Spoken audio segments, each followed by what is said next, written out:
Merhaba, bugün sizlere adrenalin restivite cihazını tanıtacağım. Cihazımız 4 elektrot arası kare formunda 6 ölçüm yapmaktadır.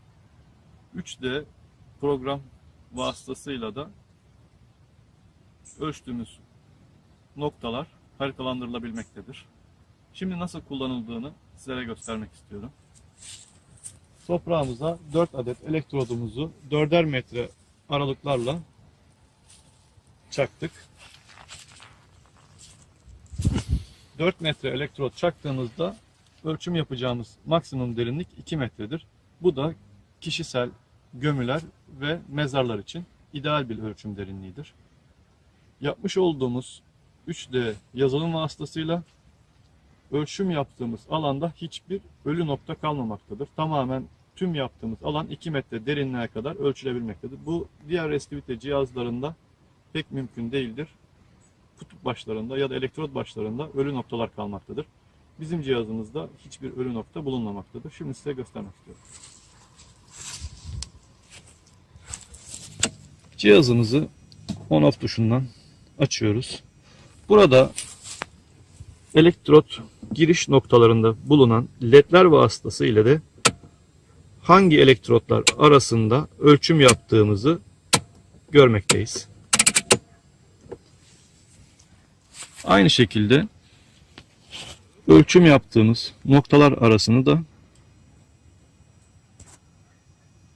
3D analiz programımızda yapmış olduğumuz ölçüm değerlerini kareciklere, elektrot numaralarının belirdiği noktalara girdiğimizde de 3D program veri çizimini gerçekleştirecektir. Şu anda ilk ölçüm değerimizi görüyoruz. 478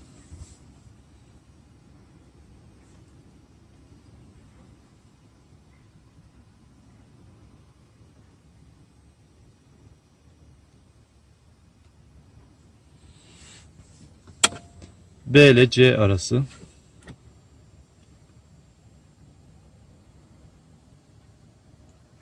477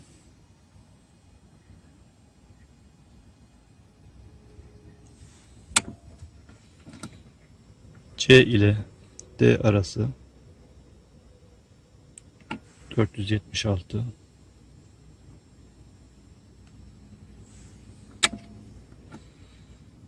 D ile A arası 477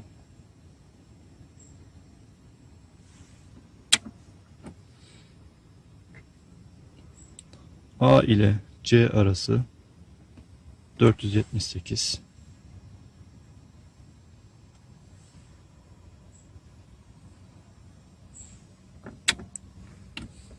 B ile D arası 476.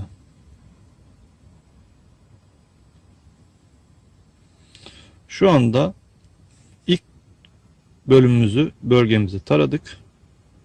Rakamları yazdırıp ilk çizimimizi alıyoruz. Şimdi ikinci bölgemizi çekip görüntümüzü birleştire ilerleyeceğiz. Şimdi bilgisayarımızı bırakıp ikinci bölümümüz için elektrotlarımızı hazırlıyoruz.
Şu anda ikinci bölgemizi tarayacağız.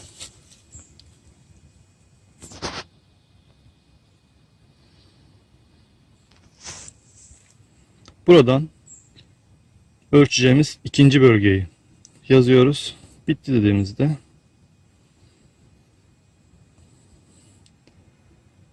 hangi bölgeyi tarama yaptığımız üst bölgede, üst kısımda karşımıza çıkıyor.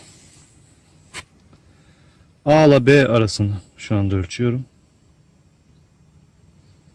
476.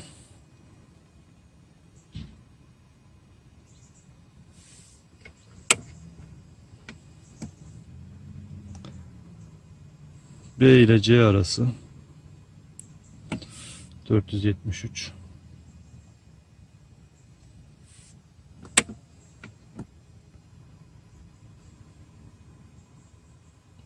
C ile D arası 472.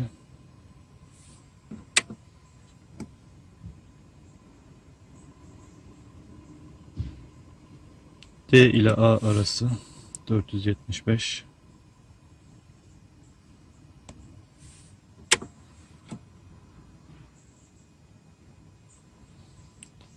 A ile C arası 473.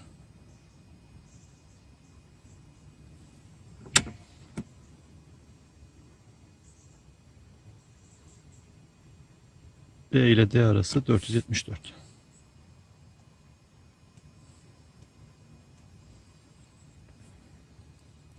Şu anda yavaş yavaş bölgelerimiz oturuyor. Birinci bölgemiz, ikinci bölgemiz. Şimdi üçüncü ve dördüncü bölgemizi birleştirerek 6 metreye 6 metre bir alanı taramış olacağız. Şimdi üçüncü bölgemizi hazırlıyoruz.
Şu an üçüncü bölgemizi tarayacağız.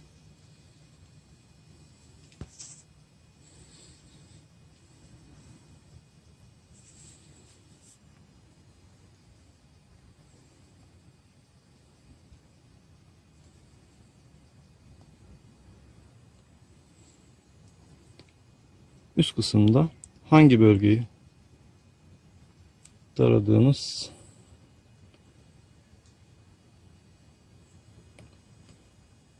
gözüküyor. İkinci kısmı şu anda tarayacağız.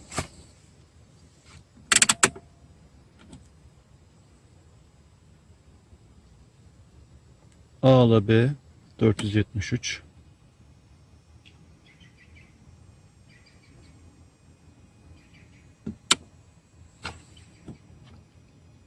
B ile C 470.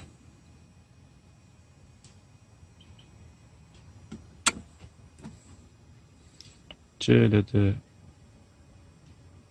471.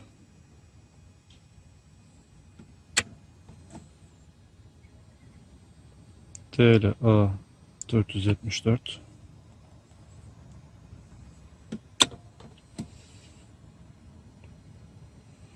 A ile C 469.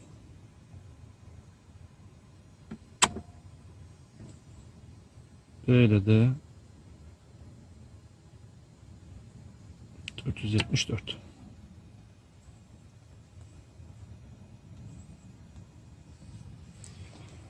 Şimdi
şu anda son bölgemizi çekim yapacağız. 2'ye 1.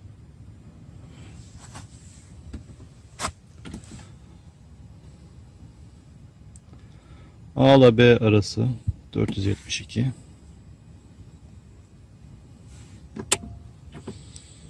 B ile C arası 474. C ile D arası 474.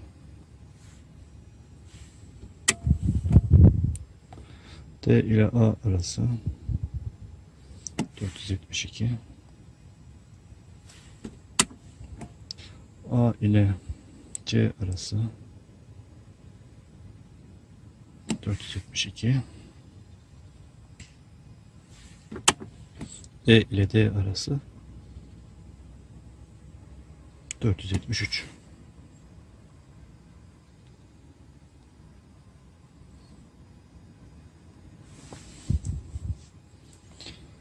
Evet, şu anda ölçüm yaptığınız bölümde 6 eşit 9 eşit kareye bölünmüştür ölçüm yaptığınız noktalar. Sağ üst köşe ve sol alt köşede birer farkındalık hissetmekteyiz. Bunlar sayısal farklılık değerleri ise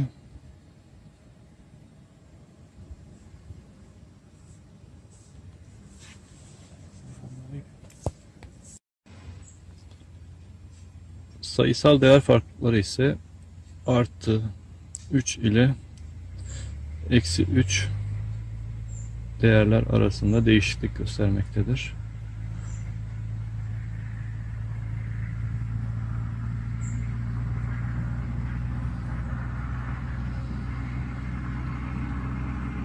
Buradaki farklılıklar, şu anda ölçüm yaptığımız nokta temiz bir arazidir. Bir kayda değer bir değişiklik olduğunda bu değer farkları çok daha yüksek olup orada metal mi, yapı mı yoksa bir boşluk mu olduğu çok rahatlıkla kullanıcı tarafından anlaşılabilecektir. İyi günler dileriz.